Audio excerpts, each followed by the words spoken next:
mais celui-ci ne correspond pas à ce qui a été voté. Les urnes n'ont pas été respectées. Nous sommes face à une situation absolument incroyable. On peut parler aujourd'hui d'affront populaire par l'initiative du président de la République qui nous a baladés pendant 2 mois. Je rappelle que donc le nouveau Front populaire était arrivé premier dans les urnes. Nous étions tous réjouis de ce résultat qui était un peu inattendu. Et juste une mobilisation très importante sur le terrain à laquelle vous avez certainement toutes et tous participé. Nous sommes complètement abasourdis par des décisions prises donc au plus haut niveau de l'État. Auquel cas, je pense que le combat ne fait que commencer. Il risque de durer. Nous allons avoir droit prochainement certainement à des nominations qui, encore une fois, ne correspondront pas du tout. Par un Premier ministre qui est juste de la force politique qui est arrivé 4e aux élections législatives. Donc, j'en appelle à toutes et tous pour rester mobilisés. En tout cas, nous avons bien identifié que cet appel doit aller au-delà certainement des forces politiques, qu'il y a une levée citoyenne qui s'est faite pendant ces élections, qu'il va falloir répondre de façon à la fois efficace mais aussi opérationnelle sur le terrain. Il y a des échéances qui vont arriver qui nécessiteront d'éclairer, d'éveiller, d'avoir un débat sur les maux de nos cités, les maux de la société. Je pense que le travail de fond qui a pu être fait à la vitesse grand V, donc par la mobilisation donc des partis, alors il y a les 4 partis principaux, mais il y a eu beaucoup d'autres forces politiques et associatives qui s'étaient joints à ce travail-là. Aujourd'hui, il nous appartient de travailler de façon à pouvoir apporter le moment venu des réponses concrètes. Être vigilant, manifester sur notre position par rapport à la casse sociale qui risque de se présenter encore aujourd'hui et demain. On le comprend bien, le président, s'il a voulu juste ne pas prendre une première ministre de gauche, c'est parce qu'il voulait continuer son projet funeste, qu'on ne casse pas ces réformes scélérates. Auquel cas, voilà, je compte sur toutes et tous et vous remercie d'être ici, mobilisés. Ce samedi matin, il y aura un autre rassemblement à minima, donc le 1er octobre, qui est engagé, je crois, par les forces syndicales. Nous nous y joindrons au maximum. Et voilà, je donne la parole à mes collègues qui ont été co-signataires, donc l'appel à manifester. Je suis un petit peu triste et en colère, je disais tout à l'heure aux journalistes, parce qu'on est allé quand même, on est allé pour les élections européennes, sur les quartiers, dans les rues, partout, on a fait campagne. Après, on a refait la même chose pour les législatives, et on a rencontré plein de jeunes qui n'étaient même pas inscrits sur les listes électorales, notamment dans les quartiers populaires. Et bon, on a discuté avec eux, on leur a présenté le programme du NFP, etc. Et ces jeunes nous ont dit, bon ben, ok, t'as raison, je vais aller m'inscrire. Et puis même, je vais aller chercher des copains dans la cité, et puis je vais les amener à la mairie pour qu'ils s'inscrivent sur les listes électorales. Et puis ils sont allés s'inscrire, et puis ils sont allés voter pour les européennes, et après pour les législatives. Et maintenant, tous ces jeunes, on leur dit quoi? Voilà. Parce qu'il ne faut pas croire quand même que tous ces jeunes et tous ces gens dont on a l'impression qu'ils connaissent rien à la politique, qu'ils s'en fichent, etc. Non, c'est pas du tout le cas. Il y a plein de gens qui s'intéressent à la politique. Il y a plein de gens qui connaissent le NFP. Il y a plein de gens qui connaissent tous les partis politiques par cœur. Voilà. Il ne faut pas prendre les gens pour des personnes apolitiques. Le peuple français est en fait un peuple qui est très politique. Donc c'est vrai que tous ces jeunes, et même tous ces gens moins jeunes, qu'est-ce qu'on va leur dire maintenant, avec le résultat qu'on a aujourd'hui? Voilà, et puis une petite anecdote, hier j'étais avec mon groupe de marche, et alors à un moment, bon, on parlait un petit peu politique, même si on n'en parle pas beaucoup quand on marche, mais enfin bon. Et alors il y avait quelqu'un qui était là, puis qui dit, oui, de toute façon ton NFP, ils veulent augmenter le SMIC, machin, ils veulent augmenter à 1500 €. Alors je lui dis, bah déjà c'est pas 1500 €, c'est 1600 € net. Bon. Et puis il me dit, ouais, mais si vous faites ça, les petits patrons, ils vont pas suivre. Alors ça, c'était ce qu'on entend en ce moment, je ne sais pas si vous entendez en ce moment le discours du Rassemblement national. Alors, ils sont exactement là-dessus.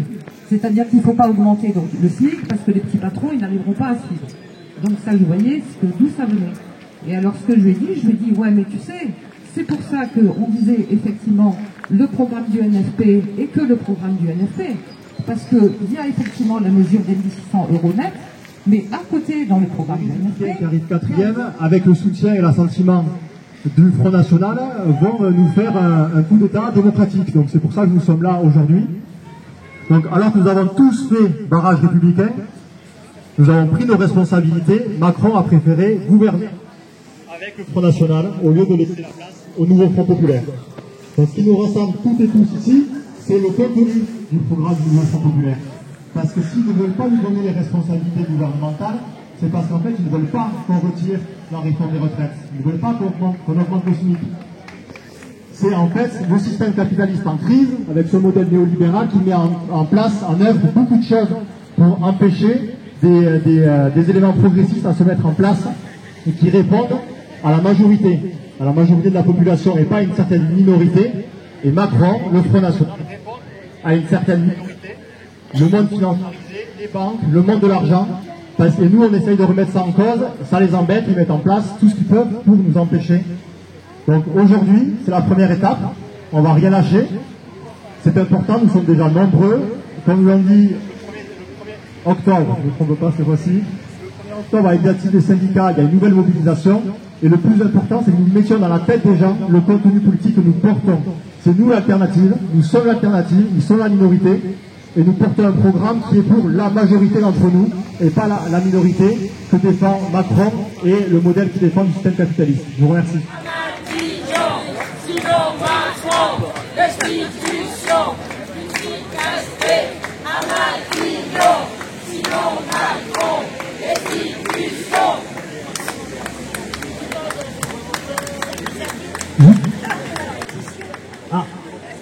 Me dire à mesure de quoi ce que je ne dois pas oublier.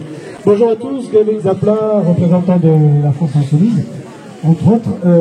Juste un petit mot pour vous dire que, pour essayer de trouver des choses positives qui nous réunissent aujourd'hui, en 2022, la NUPES était première au premier tour des élections législatives. Cette année, on était premier au deuxième tour des élections législatives. Nul doute que la prochaine fois, aux prochaines élections, on aura enfin récupéré le pouvoir qui nous est dû. Il faut rester positif parce que vraiment il y a une vraie progression dans le travail qu'on mène tous ici. Et il faut se le rappeler. Juste un petit mot pour vous dire qu'hier, une assemblée citoyenne en soutien au programme du NFP a été constituée à Villeneuve, aussi une assemblée départementale. Donc n'hésitez pas à vous rejoindre au prochain rendez-vous. En fait, le principe de l'assemblée, c'est d'essayer de... Je suis arrivé en retard, j'ai couru. Le principe, c'est d'essayer de faire en sorte de se constituer par la base pour essayer de promouvoir le programme du nouveau Front Populaire. Donc surtout, n'hésitez pas à contacter tous les responsables syndicaux, tous les citoyens qui n'auraient pas d'autre mandat que eux-mêmes pour rejoindre ces assemblées populaires. Je vois qu'ici, il y a des gens aussi de la Maison Forte. C'est aussi un endroit où il y a beaucoup de discussions, beaucoup de réflexions autour de ça, de ce qu'on doit faire et comment on doit prendre en main l'avenir. Donc, c'est quand même joyeux de se dire que même si on s'est encore fait voler un vote, de toute façon, on reste mobilisé et qu'il y a bien un moment où quand même ça va finir par nous revenir.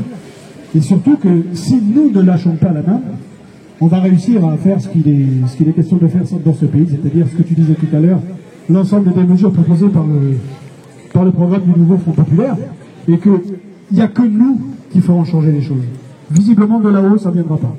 C'est de la base que ça viendra, et c'est très, très rassurant de voir qu'il y a des assemblées populaires qui commencent à se former d'elles-mêmes. Voilà, et qu'est-ce que je dois dire? Qu'est-ce que je dois dire? La pétition Macron-destitution.fr. Macron-destitution.fr. On est à plus de 200 000, je ne sais plus aujourd'hui.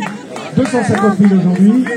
Surtout n'hésitez pas, ne serait-ce que... Alors, évidemment, tous les journaux vous disent que c'est impossible. Peut-être que c'est impossible. Mais ne serait-ce que faire germer l'idée que quand même, quand quelqu'un fait n'importe quoi, on peut quand même le virer dans ce pays. Et c'est quand même le peuple qui a le pouvoir ici. continuer à faire, entretenir cette idée-là, c'est important. Macron-destitution.fr, n'hésitez pas. Bonne journée, merci à tous.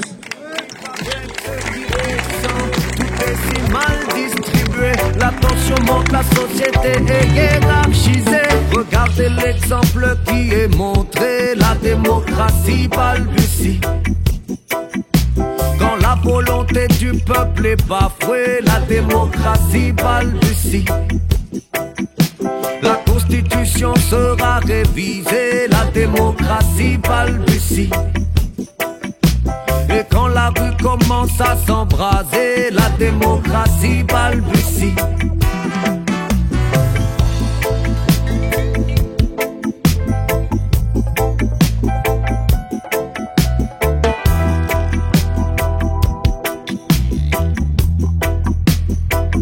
La politique est travestie, la confiance est un vestige.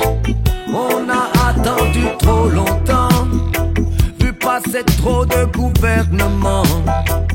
Ils jettent l'essence dans l'incendie, un jour c'est non, l'autre c'est oui. On nous balade ouvertement, le malaise est grandissant. L'or et l'argent décident à la place des gouvernements. Les bulletins de vote ne valent que du vent. L'espoir est mieux distribué que la fortune, la société est hiérarchisée. Regardez l'exemple qui est montré, la démocratie balbutie. Quand la volonté du peuple est bafouée, la démocratie balbutie. La constitution sera révisée, la démocratie balbutie. Et quand la rue commence à s'embraser, la démocratie balbutie.